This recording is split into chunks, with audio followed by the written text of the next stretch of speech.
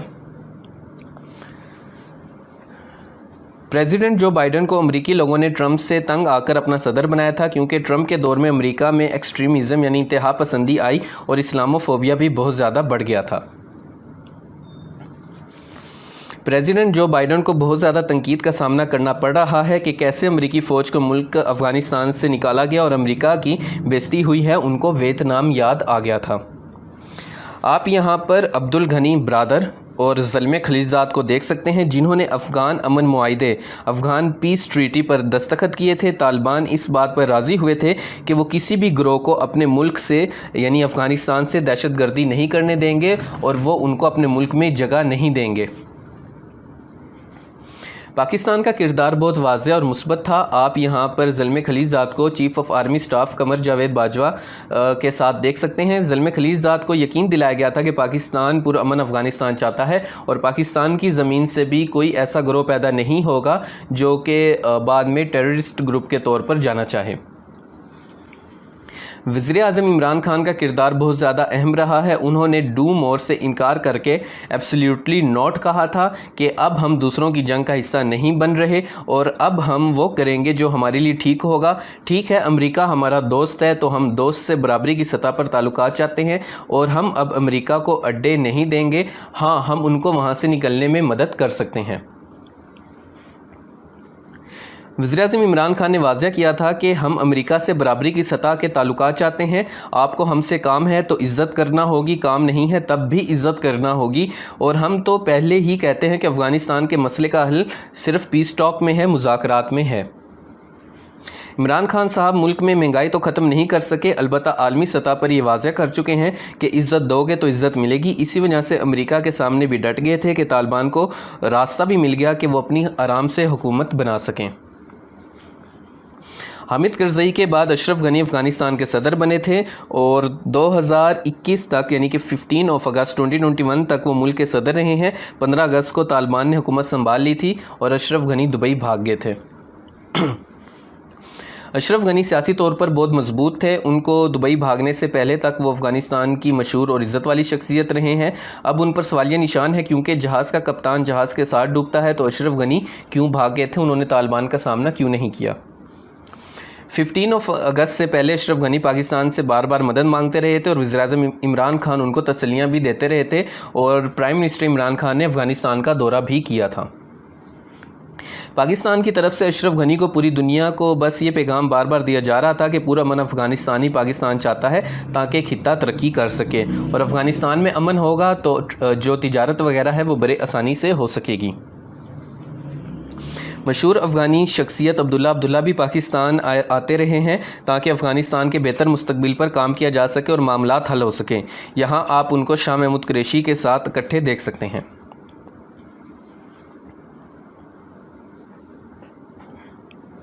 یہ آپ دیکھ سکتے ہیں کہ کیسے طالبان نے تیزی کے ساتھ افغانستان کو فتح کیا تھا اور افغان آرمی ان کے سامنے ہتھیار ڈالتی جا رہی تھی۔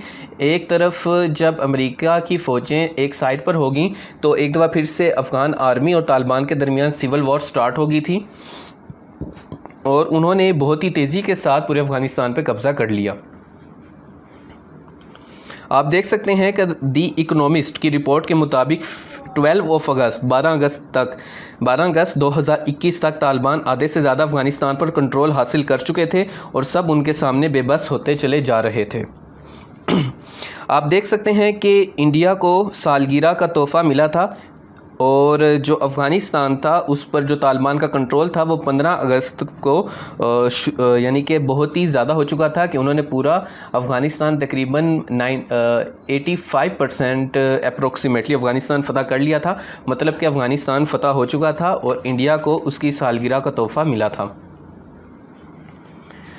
آپ دیکھ سکتے ہیں کہ کابل فتح ہونے کے بعد 80% افغانستان پر 16 اگست تک طالبان قبضہ کر چکے تھے اور امریکہ نے کہا تھا کہ طالبان کو 2 سال لگیں گے یہ کرنے میں، پھر انہوں نے کہا کہ نہیں 1.5 سال لگے گا، پھر کہا نہیں 1 سال لگے گا، پھر کہا 8 ماہ لگیں گے، اور پھر کہا 6 ماہ لگیں گے، لیکن یہ سب کچھ 6 ماہ سے بھی پہلے ہو گیا۔ بی بی سی کی رپورٹ کے مطابق پہلے 9 جولائی تک طالبان طاقتور نظر نہیں آ رہے تھے، مگر 1 ماہ چند دنوں میں 16 اگست کے بعد پورا کا پورا افغانستان اب طالبان کے قبضے میں ہے اور وہ اپنی حکومت قائم کر چکے ہیں۔ ترکی کے صدر اور عالمی دنیا کے مشہور لیڈر اور پاکستان میں بھی مقبولیت رکھنے والے صدر طیب رجب اردوغان نے طالبان کو باز آنے کا کہا تھا کہ وہ سیاسی نظام کے ذریعے حکومت قائم کریں۔ طیب اردوغان نے طالبان سے بات چیت کرنے کے آپشن کو بھی ہمیشہ اوپن رکھا کہ ہم مسلم بھائی ہیں اور ہمیں ایک دوسرے سے بات چیت جاری رکھنی چاہیے۔ دوسری طرف رجب طیب اردوغان چاہتے تھے کہ افغانستان میں سیاسی نظام کے تحت حکومت آئے اور معاملات سیاست سے حل ہوں، تاکہ خطے میں اور کوئی اسلحہ بردار ملیٹنٹ گروپ نہ بن جائے، جس کے جواب میں طالبان نے کہا تھا کہ آپ پریشان نہ ہوں، ہم معاہدے پر اپنی جان دے دیں گے مگر معاہدہ پورا کریں گے، ہم قبائلی لوگ ہیں اور ہم اپنی بات پر قائم رہتے ہیں۔ پریزیڈنٹ جو بائیڈن کو اپنے ملک امریکہ میں بہت تنقید کا سامنا کرنا پڑ رہا تھا کہ یہ ہماری شکست ہے، اور اس کے جواب میں صدر جو بائیڈن نے کہا کہ ہم 2011 میں ہی جنگ جیت گئے تھے جب ہم نے اسامہ بن لادن کو مار دیا تھا، اور ہمارا مقصد اسی دن پورا ہو چکا تھا اور امریکہ جیت چکا تھا، تو مقصد پورا ہونا فتح ہی ہوتی ہے۔ اس تمام معاملات میں روس بہت زیادہ خوش ہے، اور پیوٹن تو خوش نظر آ رہے ہیں کہ جیسے 1988 میں سوویت یونین کو شکست ہوئی تھی اور پھر وہ ٹوٹ گیا تھا، ویسے ہی اب امریکہ کو شکست ہوئی ہے، اور طالبان جو کہ 50 سے 70 ہزار سے زیادہ نہیں رہے، کبھی بھی اس کے درمیان میں ہی رہے ہیں، انہوں نے سپر پاور امریکہ اور طاقتور نیٹو ممالک کو ہرا دیا ہے۔ جیسے کہ حال ہی میں وزیر خارجہ شاہ محمود قریشی نے بھی کہا تھا کہ طالبان بہت سمجھدار ہو چکے ہیں، وہ تاریخ اور سیاست کو خوب جانتے ہیں، اور عبدالغنی برادر انگریزی میں سیاست اور تاریخ کو سامنے رکھتے ہوئے ہسٹری کے حوالے ریفرنس دیتے ہوئے مذاکرات کر رہے تھے اور زلمے خلیل زاد کو بہت زیادہ پریشان کر رہے تھے۔ چین کا بھی بہت اہم کردار ہے، اب وہ افغانستان میں امریکہ کی غیر موجودگی کا خوب فائدہ اٹھائے گا اور سی پیک اور BRI کی مدد سے افغانستان کو اپنے ساتھ ملا کر اور مضبوط ہو جائے گا۔ چین پہلے ہی ایران کو BRI میں شامل کر چکا ہے اور بہت تیزی سے آگے بڑھ رہا ہے اور خطے میں مضبوط ہوتا جا رہا ہے۔ ایران پہلے سے ہی خطے کا بہت اہم ملک رہا ہے، اب افغانستان کا ہمسایہ ہے اور چین سے تعلق قائم ہونے کی وجہ سے اور زیادہ اہم ہو گیا ہے۔ افغانستان میں ایران کا اپنا اثر و رسوخ بھی کم نہیں وہ ہونے دینا چاہے گا، اور وہ چاہے گا کہ اس کا افغانستان میں اثر و رسوخ قائم رہے۔ یاد ہے کہ ہم نے آپ کو ایپیسوڈ نمبر 1 میں علامہ اقبال کی پوئٹری کا ریفرنس دیا تھا کہ آسیہ یک پیکر آب و گلے است، ملت افغان در آ پیکر دل است، از فساد و فساد آسیہ در کشاد و کشاد آسیہ، کہ ایشیا پانی اور پھولوں کا ایک جسم ہے جس میں افغان قوم دل کی حیثیت رکھتی ہے، اور اس میں امن، یعنی افغانستان میں امن کا مطلب ایشیا میں امن ہے، اور اس میں فساد کا مطلب ہے کہ ایشیا میں فساد ہے۔ دوستوں، اس وقت انڈیا کی حالت بہت زیادہ خراب ہو چکی ہے کہ پہلے ایران ہاتھ سے نکل گیا اور اب افغانستان بھی ان کے ہاتھ سے نکل چکا ہے۔ افغانستان میں انہوں نے روڈ بنائے، ہائی ویز بنائے، ڈیم بنائے، اسکول بنائے، دفاتر قائم کیے، اور بدلے میں 15 اگست کو آزادی والے دن طالبان کی حکومت کا تحفہ ان کو ملا۔ اس وقت پورے انڈیا میں آپ کو سوشل میڈیا پر طالبان کے خلاف پروپیگنڈا مل جائے گا، اور آپ انسٹاگرام اور فیس بک کے اوپر ان کے بارے میں بہت ساری جھوٹی خبریں بھی سنیں گے۔ افغانستان کے ساتھ مڈل ایسٹ موجود ہے، اور ایران سعودی عرب سے پہلے افغانستان کو اپنا دوست بنا لینا چاہے گا، مگر مت بھولیں کہ 1980s میں سعودی عرب نے طالبان کی بہت زیادہ مدد کی تھی اور فنڈنگ کی تھی، اور اس وقت صورتحال بہت زیادہ عجیب ہو چکی ہے کہ وقت گزرنے کے ساتھ بہت سارے معاملات واضح ہو جائیں گے۔ اس کے علاوہ ایران سعودیہ سرد جنگ جو ہے کولڈ وار، جس میں ترکی بھی آ چکا ہے، تو دنیا کے طاقتور ملکوں میں سے ایک ہے، اور وہ بھی افغانستان میں اپنا اثر و رسوخ قائم کرنا چاہتا ہے۔ تو یہاں پر آپ مڈل ایسٹ کو دیکھ سکتے ہیں۔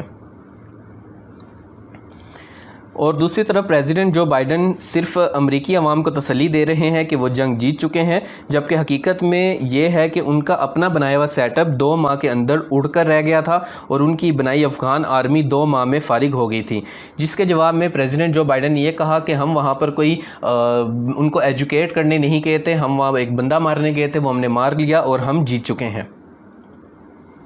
اس میں کوئی شک نہیں کہ آج بھی امریکہ دنیا کی سپر پاور ہے، لیکن یورپ نے اس سے انکار کر دیا ہے، اور برطانیہ کے ایک نیوز پیپر نے غالباً کہا ہے کہ امریکہ از نو مور سپر پاور، اور چین دوسرے نمبر پر ہے، اور آج 2021 تک یہ صورتحال ہے۔ کل کیا ہوگا اللہ رب العزت بہتر جانتا ہے، مگر آج 2021 میں امریکہ کو قہوہ پینے والی 50 سے 70 ہزار کی تعداد میں موجود طالبان نے شکست دے دی ہے۔ ابھی سپتمبر کا مہینہ ہے اور آگے دیکھتے ہیں کہ کیا کچھ ہوتا ہے۔ دوستوں، طالبان جیت چکے ہیں اور اس میں کوئی شک والی بات نہیں ہے، اور وہ جو امریکہ کو خدا مانتے تھے آج کل وہی تسلی دے رہے ہیں جو بائیڈن اپنی قوم کو تسلی دیا کرتے تھے۔ امریکہ کو خدا ماننے والے اور اس کو سپر پاور کہنے والے کہ امریکہ یہ کر دے گا وہ کر دے گا، آج وہ بہت زیادہ ہائی انگلش کی ٹرم یوز کر رہے ہیں اپنے انالیسس کے اندر تاکہ عام عوام کو بیوقوف بنایا جا سکے۔ یہ تاریخ عجیب و غریب واقعات سے بھری پڑی ہے، اور حسن نثار کی آپ کو وہ بات یاد ہوگی کہ جو لوگ تاریخ سے سبق حاصل نہیں کرتے، تاریخ ان کو سبق سکھا دیتی ہے۔ تو یہ آج کا ہمارا لیکچر تھا، امید کرتے ہیں کہ آپ کو پسند آیا ہوگا، اور اگر ہم اس کا انالیٹیکل انالیسس کریں تو ہم آپ کو ابھی تک 1839 سے 2021 تک کی ساری ہسٹری پڑھا چکے ہیں۔ تو آپ چینل کی جو یہ افغانستان کی پلے لسٹ ہے وہاں پر جا کر یہ سارا میٹیریل دیکھ سکتے ہیں، اور جہاں تک بات ہے دنیا کی، تو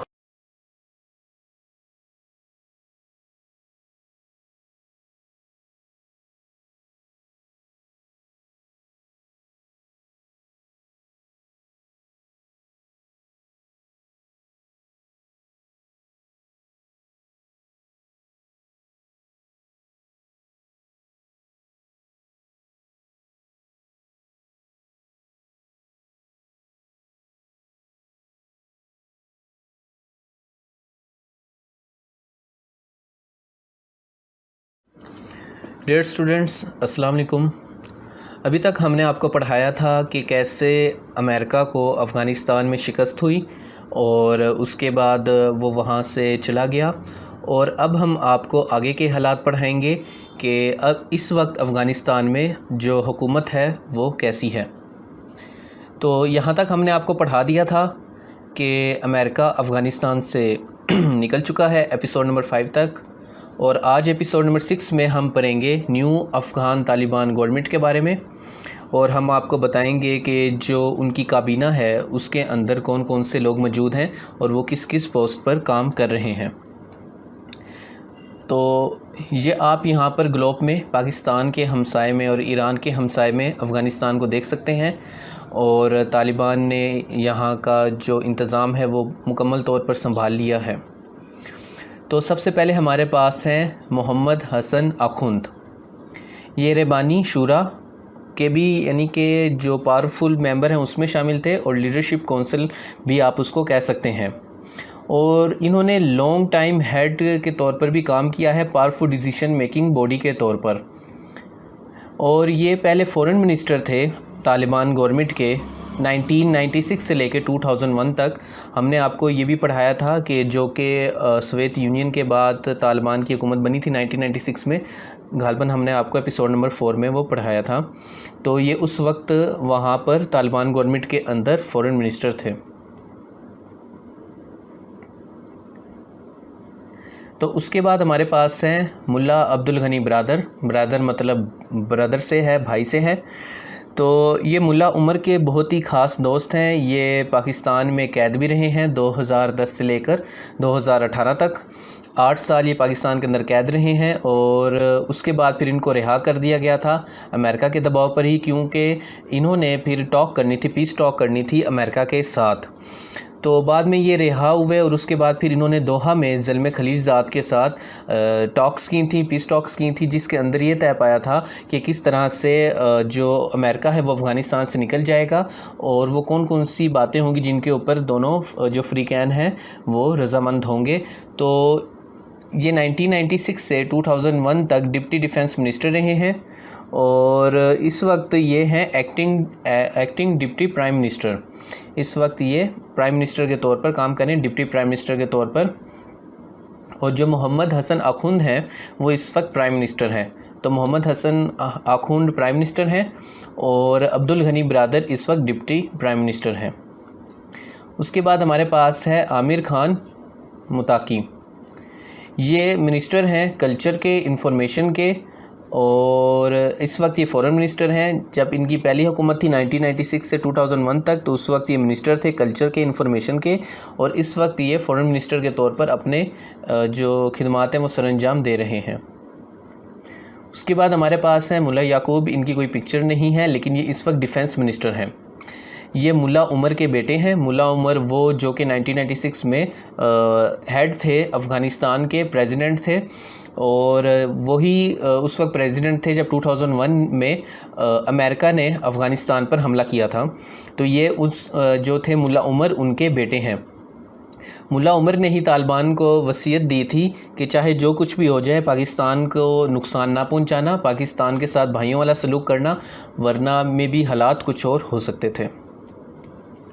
اس کے بعد ہمارے پاس ہیں سراج الدین حقانی۔ یہ موسٹ وانٹڈ بھی رہے ہیں، اور القاعدہ کے ساتھ ان کے تعلقات کی وجہ سے یہ امریکہ میں موسٹ وانٹڈ بندے تھے، اور یہ حقانی نیٹ ورک کے ساتھ بھی ان کا جو تانے بانے ہیں وہ جوڑے چاہتے ہیں۔ تو اس وقت یہ ہیں انٹیریئر منسٹر، یعنی کہ وزیر داخلہ۔ تو یہ ان کی گورنمنٹ تھی جو کہ آپ کو بتائی گئی ہے۔ اس کے علاوہ ابھی حال ہی میں میجر عامر ریٹائرڈ نے ڈاکٹر شاہد مسعود کو ان کے پروگرام میں انٹرویو دیتے ہوئے بتایا ہے کہ خطے کی اس وقت کیا صورتحال ہو سکتی ہے، تو میں مختصر ایک دو منٹ میں یا 5 منٹ میں بتاؤں گا۔ انہوں نے کہا ہے کہ جو ضیاء الحق کی باری افغان جہاد ہوا تھا، اس سے پاکستان کی عزت میں اضافہ ہوا تھا، اور ضیاء الحق کی جو پالیسی تھی اس کی وجہ سے ہم نے ایٹم بم کمپلیٹ کیا تھا، اور ہم نے انڈیا کو بھی سائڈ پہ کیا ہوا تھا۔ روس، افغانستان مل کر پاکستان کے ٹکڑے کرنا چاہتا تھا تاکہ وہ چھوٹی چھوٹی ریاستوں میں بڑھ جائے اور پھر یہاں سے گرم پانی کی طرف چلے جائے، اور اس کے بعد جو ان کا نیکسٹ اسٹاپ ہونا تھا وہ یہ خلیجی ریاستیں ہونی تھی اور یہ مڈل ایسٹ کے ممالک ہونے تھے۔ لیکن پاکستان نے ان کا مقابلہ کیا، اور وہاں پر جو تھے پریزیڈنٹ آف پاکستان ضیاء الحق، وہ اس وقت امریکہ سے انہوں نے بات کی تھی، تو انہوں نے کہا تھا نہیں آپ افغانیوں کے ساتھ انگیج نہ ہو، سوویت یونین کے ساتھ۔ تو ضیاء الحق نے کہا تھا کہ آپ فکر نہ کریں، ہم ان کے ساتھ انگیج بھی ہو جائیں گے اور ان کو یہاں سے واپس بھی بھیج دیں گے۔ تو اس کے بعد سے پھر جو پاکستان کی پالیسی تھی وہ بہت زیادہ واضح تھی، کیونکہ 1971 کے اندر ایک دفعہ پاکستان کے 2 ٹکڑے ہو چکے تھے، اور انڈیا نے سوویت یونین کے ساتھ مل کر اور پھر شیخ مجیب الرحمن اور مکتی بانی کے ساتھ مل کر پاکستان کا جو مشرقی حصہ تھا اس کو علیحدہ کروایا تھا۔ بعد میں اب سوویت یونین جو تھی پھر انڈیا کے ساتھ مل کر اور افغانستان کے ساتھ مل کر، کیونکہ افغانستان کے اندر وہ کمیونسٹ انقلاب آ چکا تھا اور کمیونسٹ حکومت تھی، اور وہاں کے جو لیڈرز تھے وہ پاکستان کے خلاف لڑتے تھے۔ تو وہ جو کمیونسٹ لیڈر تھے انہوں نے پھر اس طرح سے معاملات طے کیے تھے کہ اب پاکستان کے ٹکڑے کریں گے تاکہ ہم یہاں سے آسانی سے اپنا روٹ کر لیں اور ہم تجارتی طور پر بھی بہت زیادہ کامیاب ہو جائیں۔ تو اس کے بدلے میں جو ضیاء الحق تھے انہوں نے وہاں پر سٹینڈ لیا تھا، لیکن مشرف جو تھے وہ عمران خان نے کہا تھا، وہ امریکہ نے کہا مشرف کو بیٹھ جاؤ تو وہ لیٹ گیا۔ تو اس طرح کے معاملات تھے۔ اس کے علاوہ انہوں نے بہت سارے انکشافات کیے تھے ڈاکٹر شاہد مسعود کے پروگرام میں، آپ وہ دیکھ سکتے ہیں۔ تو میجر عامر جو ہیں وہ ان کو کنٹروورشل شخصیت بھی بتایا جاتا ہے، لیکن جو ان کی باتیں ہیں وہ موجودہ حالات کے اوپر اس وقت بالکل ایگزیکٹ بیٹھ رہی ہیں کہ طالبان 2 سال کے اندر یا 5 سال کے اندر میکسیمم امریکہ سے جیت جاتے، ان کو 20 سال نہ لگتے اگر پاکستان اس وقت ان کو سپورٹ کر رہا ہوتا۔ تو یہ بھی بات انہوں نے پروگرام میں کہی تھی۔ تو اس کے علاوہ جو پرائم منسٹر آف پاکستان ہے عمران خان، ان کا جو موقف ہے اس معاملے میں بہت زیادہ واضح ہے کہ وہ کہتے ہیں کہ افغانستان میں امن اس بات کی گارنٹی دے گا کہ جو بیلٹ اینڈ روڈ انیشیٹو ہے وہ اور سی پیک اس کو وہ اور زیادہ سٹرونگ کرتا ہے۔ تو اگر افغانستان میں امن ہوتا ہے تو پاکستان کو بھی اس کا ڈائریکٹ فائدہ ہوگا، ٹریڈ میں، بزنس میں، اور پاکستان اس سے بہت زیادہ فائدہ اٹھا سکتا ہے۔ علامہ اقبال کی بھی پوئٹری یاد آ رہی ہے جو انہوں نے کی تھی، جس کے اندر انہوں نے پیغام دیا تھا کہ کس طرح سے اپنے کلچر اور ٹریڈیشن کو بھولنا نہیں چاہیے، اور جو لوگ اپنے کلچر اور ٹریڈیشن کو بھول جاتے ہیں ان کو دوسری قومیں بڑے آرام سے تباہ و برباد کر دیتی ہیں۔ تو وہ ارمغان اعجاز نظم نمبر یعنی کہ 2 ہے، اس کے اندر بڈھے بلوچ کی نصیحت اپنے بیٹے کو کہ ہو تیرے بیاباں کی ہوا تجھ کو گوارا، اس دشت سے بہتر ہے نہ دلی نہ بخارا، جس سمت میں چاہے صفت سیل رواں چل، وادی یہ ہماری ہے وہ صحرا بھی ہمارا، غیرت ہے بڑی چیز جہاں تگ دو میں، پہناتی ہے درویش کو تاج سردارہ۔ تو آپ دیکھ سکتے ہیں کہ اس وقت 40 سے 70 ہزار کے درمیان رہنے والے طالبان نے لاکھوں کی ریزرو آرمی رکھنے والے نیٹو اور امریکہ کو شکست دی ہے، کیونکہ وہ جانتے ہیں کہ غیرت بڑی چیز ہوتی ہے اور غلامی برداشت نہیں کی جا سکتی۔ تو یہ ایپیسوڈ نمبر 6 تھا۔ اب دیکھتے ہیں کہ اس کو اور کنٹینیو کرنا ہے یا نہیں کرنا، کیونکہ خطے کی سچویشن تو ہر ٹائم بدلتی رہے گی۔ تو چینل پر بار بار آنے کے لیے اور ویڈیوز دیکھنے کے لیے آپ سبھی لوگوں کا بہت بہت شکریہ۔ اللہ حافظ۔